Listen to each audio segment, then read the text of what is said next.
ፈረንጁና ቢኒ በጣም ትክክል ናቸው። ምክንያቱም ምንም ሳያውቁ ነበረ ሄርሜላን አግተሻል በማለት ልጇ ሳይቀር እየገለበጡ ሲሳደቡ የነበሩት።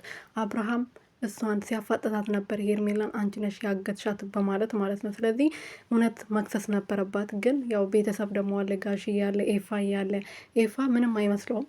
ብታሳስረው ክስ ብትመሰረትበት ኤፋ ምንም አይመስለውም። ምክንያቱም እውነቱ ስለሚያውቅ እውነቱን እየተረዳ ስለነበረ አጠገቧ ስለነበረ እየተደረገባት ያለውን ነገር ያለ ስሟ ስም ሲሰጣት እንደነበረ አጠገቧ ስለነበረ ነገሮችን ይረዳል ብዬ አስባለሁ።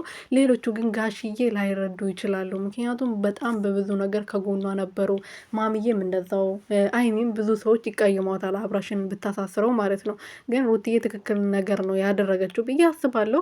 ይቅርታ ልጠይቋት ይገባል። ባታሳስራቸው እራሱ ይቅርታ ልጠይቋት ይገባል። ባጠፋ ነው ነገር ያለ ስም ስለሰጠንሽ እሷ በፈለገችበት ቦታ ሄዳ ዛሬ ስለመጣች ይቅርታ ብሎ ይቅርታ ልጠይቋት ይገባል ብዬ አምናለሁ። ዝም ማለት የለባትም። ይቅርታ እንድጠይቋት ማስደረግ አለባት በቪዲዮ ማለት ነው።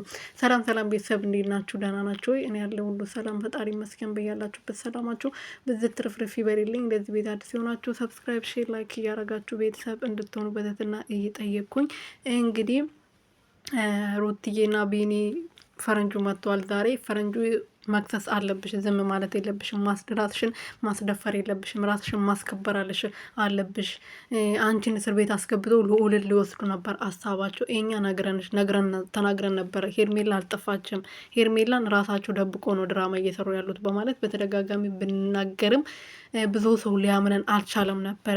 አንቺን እስር ቤት አስገብቶ ልጅሽን ልቀሙሽ ነበር። ይሄን ነገር ደግሞ ዝም ብለሽ በዝምታ ማለፍ የለብሽም።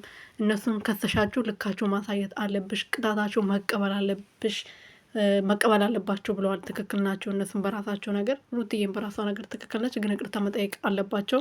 ልጇ እንዳይሰደብ ማስቆም አለባት። ልጇ ከምንምና ከማንም በላይ ነው እና ልጇ መሰደብ የለባትም በማንም ምናምንቴ ማለት ነው። ልጁ መሰደብ የለበትም። በቃ ስለ ልጁ መቆም አለበት።